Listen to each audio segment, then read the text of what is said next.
Are you ready for bed? Are you ready for a bedtime story?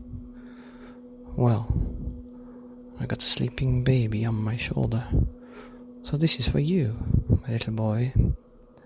It's called Little Raincloud.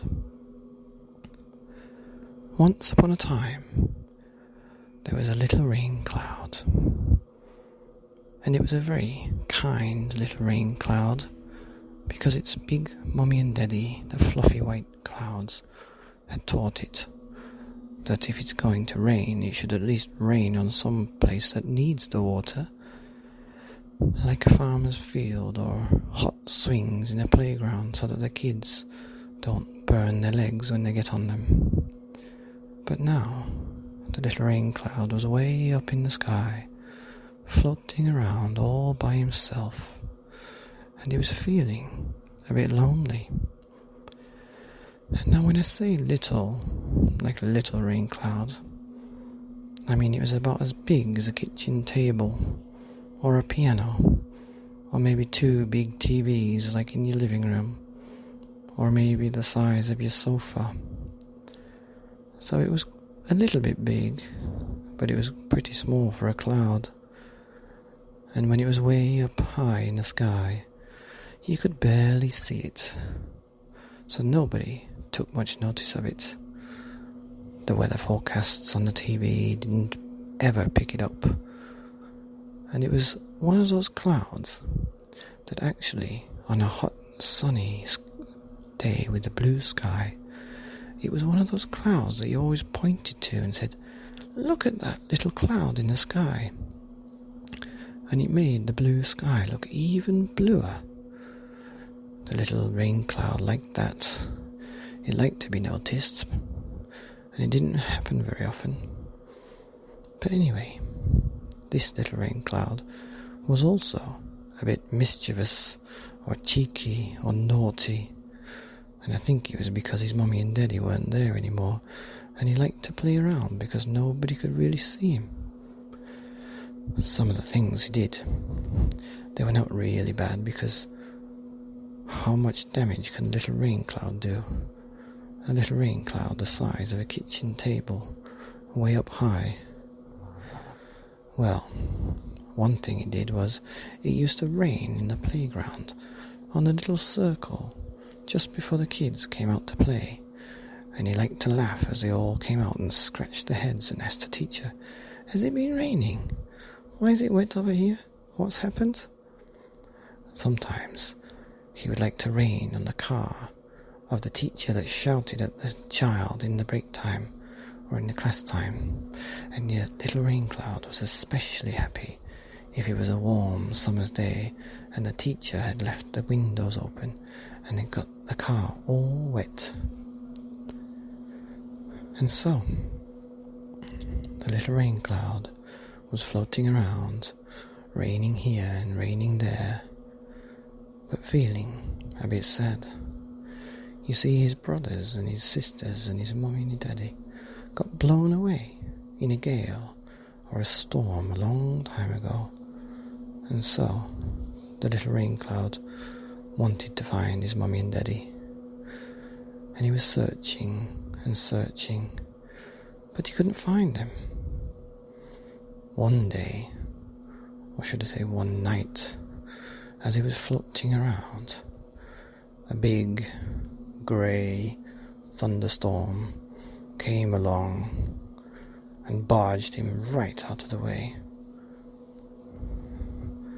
The little rain cloud was blown past the side of a mountain, and he hid just behind the tip of this mountain as he watched this wide and deep and kind of angry grey storm cloud growling and growing bigger and bigger and bigger.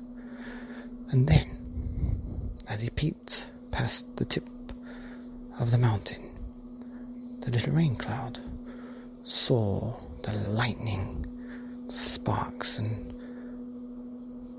flying out of this cloud, and the thunder. Well, the thunder was deafening, and the little rain cloud was scared, but very very impressed.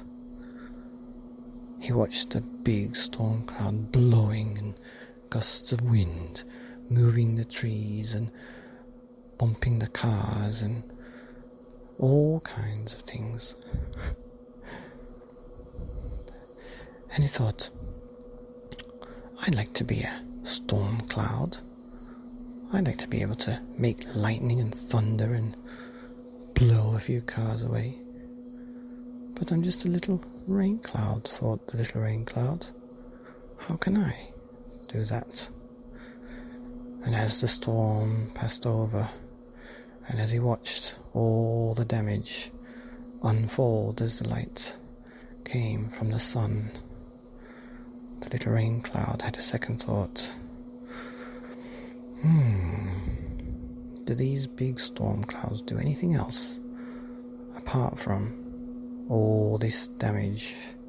Look at all those broken trees, and look at that farmer. He's crying because of all of his crops have been broken. That's not very nice. He'd seen that the big storm cloud had rained so much rain that it made a new river flowing through this little village. So he knew, at least, there was lots of water coming out of these storm clouds.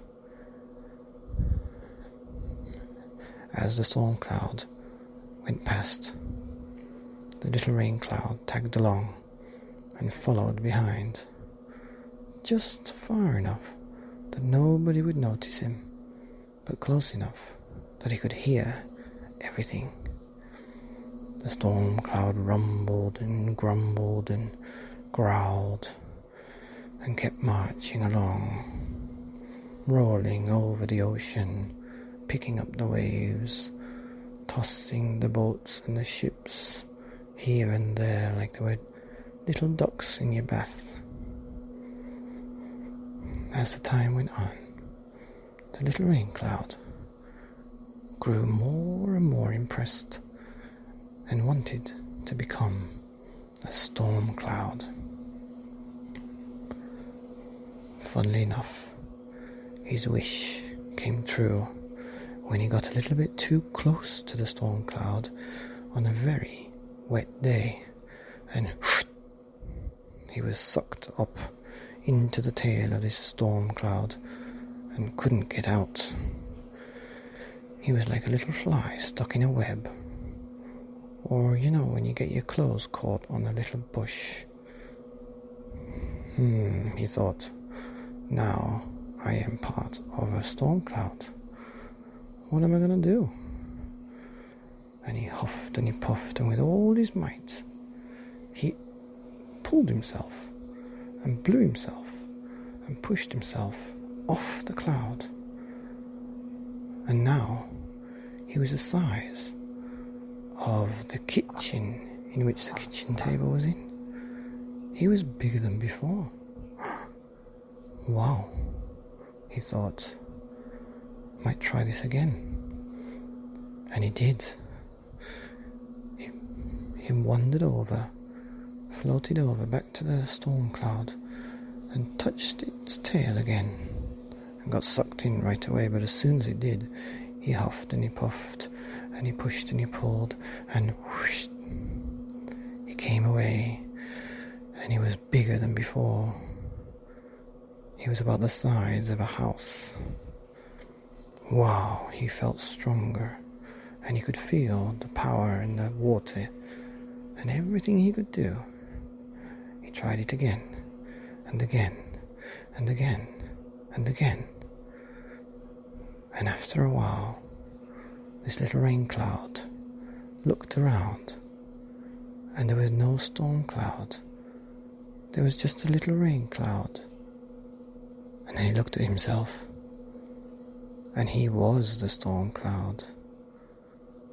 Now, he thought, what games can we play? And he rumbled and he grumbled and he growled along, and he came to the shore. And he did some damage with his lightning bolts from his belly and his thunder from his nose. and he passed over this little town and didn't look back.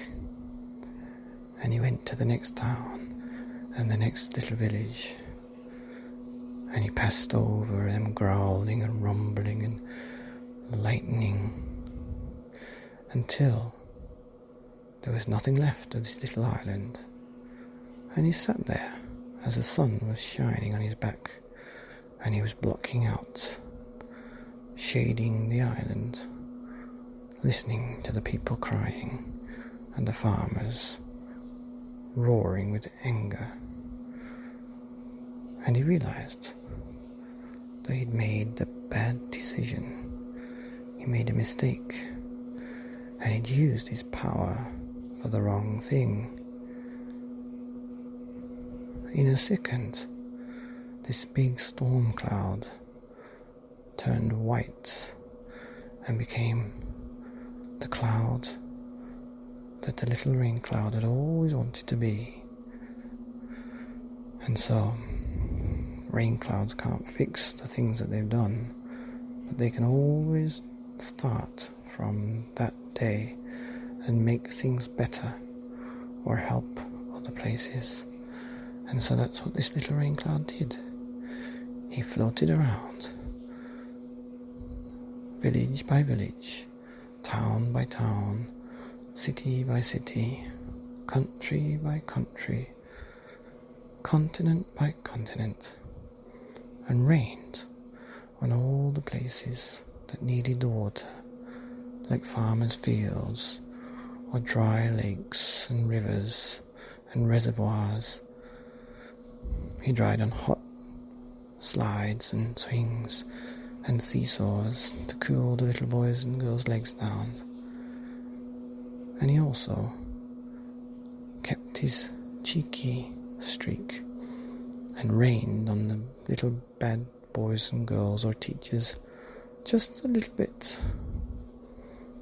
And he was very famous, and all the news forecasters, weather forecasters, would see him on the telly, and he would make shapes so that when the forecasters were saying, "Here's the rain cloud coming to give you some water," they would know exactly who it was.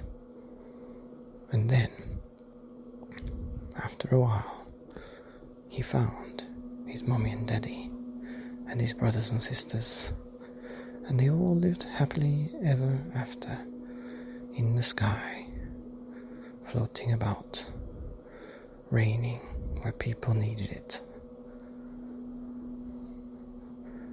And I've still got little boy on my shoulder, asleep. Good night, sweet dreams. The end.